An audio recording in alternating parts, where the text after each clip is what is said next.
In today's video, I'm going to teach you how to generate an authentication key for a Jira API token. This is a crucial step in allowing external applications to interact with your Jira account securely. By following these clear steps, you will be able to effortlessly create an API token and ensure it is stored safely. Let's begin by heading to your Jira homepage. Once you're there, navigate to the top right corner of the page, where you should see your avatar icon. Go ahead and click on it to reveal a drop-down menu. From this menu, select Account Settings. This will lead you to the Atlassian Manage Profile page, where you can control various aspects of your account. Once you are on the Manage Profile page, look for the Security section. It's important to familiarize yourself with the security settings as they play a crucial role in protecting your account.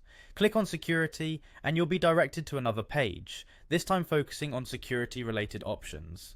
Next, locate the section for API tokens. You'll want to click on the option that says Create and Manage API Tokens.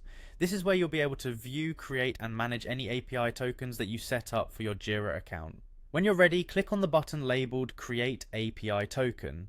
This will open a new dialog, prompting you to enter a name for your token. It's a good practice to provide a meaningful name that helps you identify the token's purpose at a glance. For example, you might want to use something like MyScriptToken. Once you've entered a suitable name, click Create to proceed. A dialog box will now pop up displaying your newly generated API token.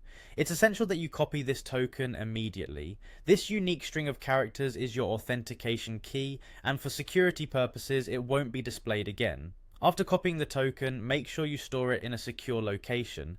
Consider using a password manager that encrypts your credentials and provides easy access when needed. Remember, API tokens are sensitive data and should be treated with the utmost care to prevent unauthorized access. Once you've safely stored your token, you can return to the dialog box and click on Done to finalize the process. And there you have it, you've successfully created and stored an API token for your Jira account. By completing this process, you now have a secure way for applications to access your Jira data while you retain control over what information is shared. Always remember to handle your tokens responsibly to maintain the security of your account. Thank you for watching, and I hope you found this guide helpful. Feel free to revisit these steps anytime you need to create a new API token.